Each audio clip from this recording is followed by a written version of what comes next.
So, welcome back to the Think to Try podcast. As always, my name is Adrian. Just to say good morning, good afternoon, good evening, wherever it is, wherever you are listening to this today. This is a beginning of a new series of what I'm calling mindset resets for the Think to Try podcast. You're very used to the format of me interviewing somebody, a successful entrepreneur, business person, or person in general, just somebody who's successful in whatever it is that they are doing. But I also want to get across a new message, a message of resetting your mindset.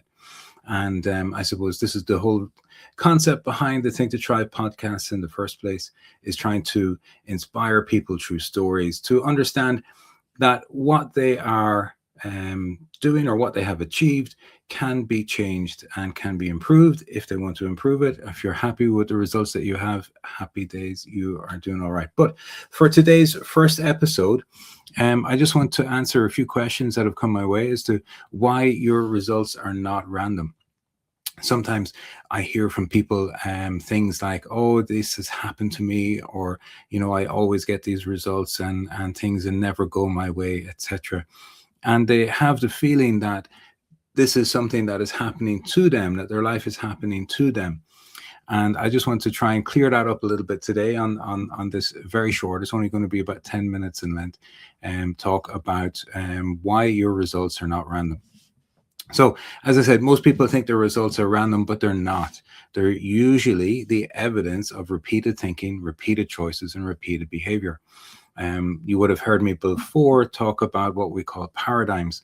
Now, a paradigm is essentially a bunch of habits that you have built into your subconscious mind, and it is what determines most of the behavior that you have on a daily basis. And by behavior, I mean actions, the things that you do on a daily basis, which then have obviously a direct impact on the results that you get, whether they're positive results or negative results. So it's essentially, if you ever remember from I remember from my physics classes in secondary school, that for every action there's an equal but opposite reaction. So if you think about the chain reaction from the thoughts that you think to the beliefs and the behaviors that you have, the actions that you do as a body, and to the results that you get. And then that action reaction relationship. So whatever you put out is what you get back. So your results are not random. This is the first thing to understand, is the results that you have, if you're happy with them or unhappy with them, they're a direct result from the inner programming, the inner blueprint that you have, your paradigms, all of that stuff in your subconscious mind. And I'm going to refer to it from now on as your inner blueprint, and it designs exactly the results that you get. But if you are getting results that you're not happy with, I suppose one thing to understand is they're feedback for you. So I was on a call with somebody else yesterday, and they called it data.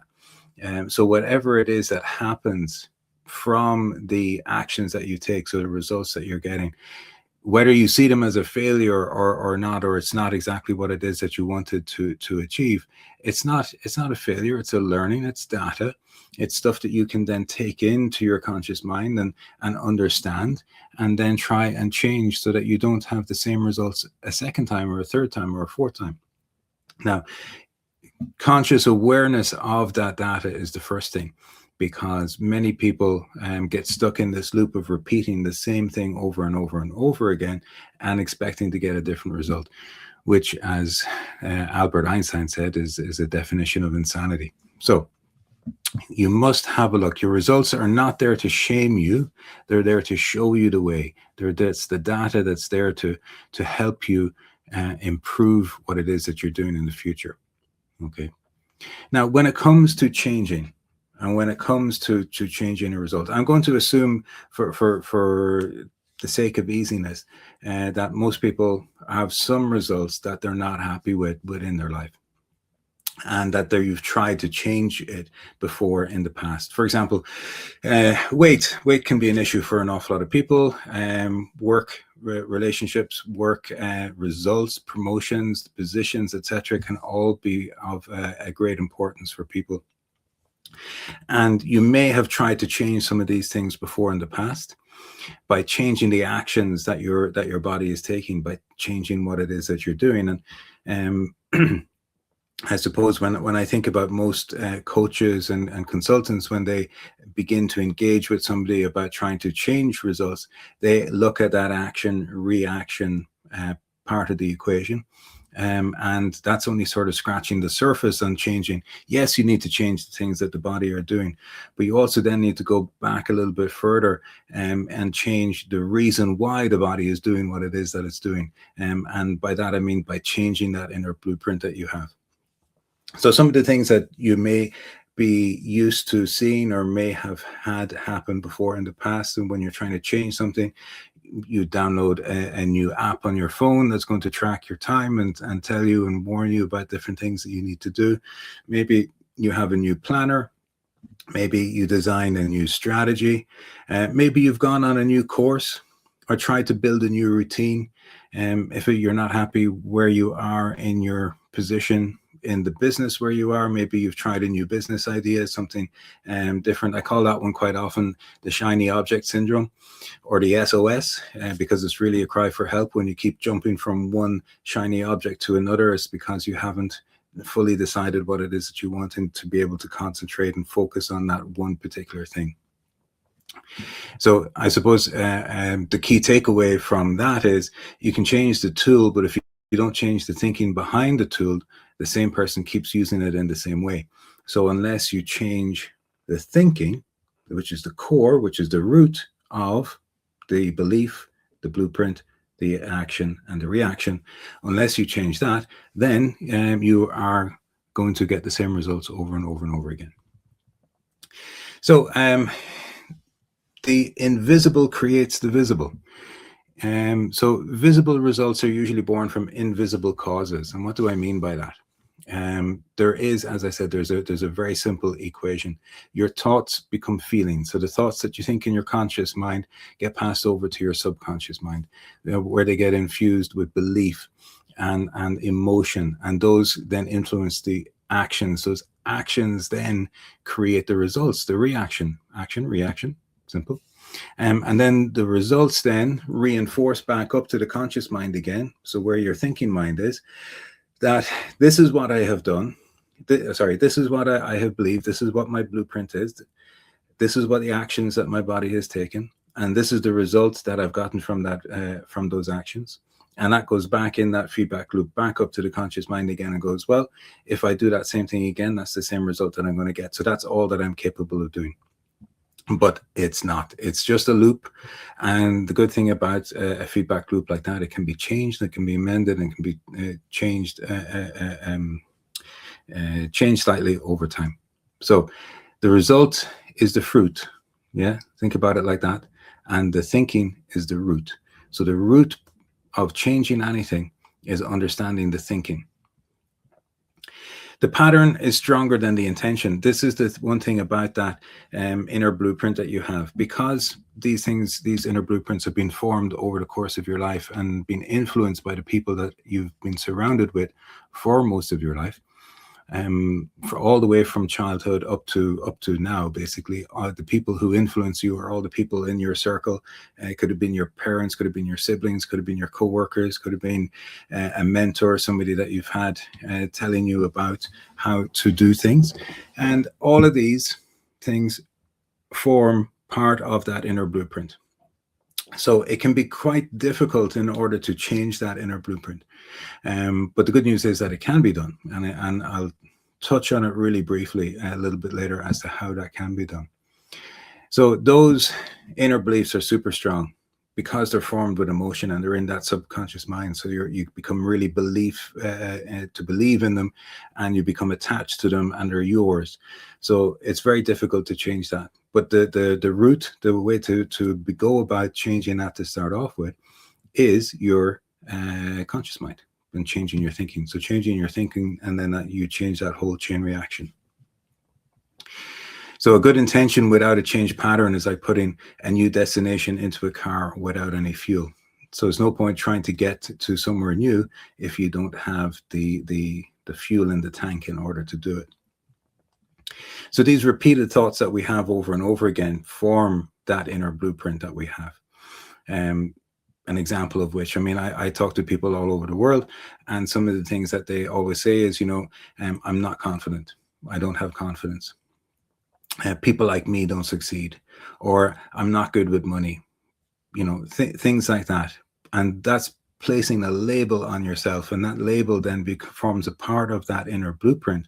So we need to be able to identify what is not functioning in that inner blueprint. I call that a limiting belief within your inner blueprint. And you need to be able to identify it, first of all, understand what's happening, and then you're able to change it. So your current results reveal your current operating system. So if you look at your body like a computer, a piece of hardware, and the software is the operating system, is the thinking and the beliefs that you have, that's what's actually controlling the results that you have. So if we want to change the results, then we need to change the software. We need to install a new programming in there in order to do it. The inner blueprint is a collection of beliefs, assumptions, habits, emotional reactions, and expectations, and it quietly shapes everything that you do. If you want to have different results, eventually you need to inspect that inner blueprint. We need to look at it. We need to find out what's broken, understand how it functions, and then we change it. So if we want to have change begins with the observation, not judgment. Yeah. So we're going to be looking at what it is that's not working. That's as simple as. And how do we find out what's not working? Well, we look at the result that we're getting that we're not happy with. So if you think for a second, is there an area of your life currently where you're getting results that you're not happy with? If there is, then what is the action that happens? What is it that you do that drives that result? Yeah. So you need to analyze. You need to have a look without being judgmental about yourself, without giving out to yourself about it. It's just a simple fact at the moment. It's as I heard yesterday, it's data. Yeah. You're just looking at the results and black and white data. You're going, this is the action that I've taken in order to get that.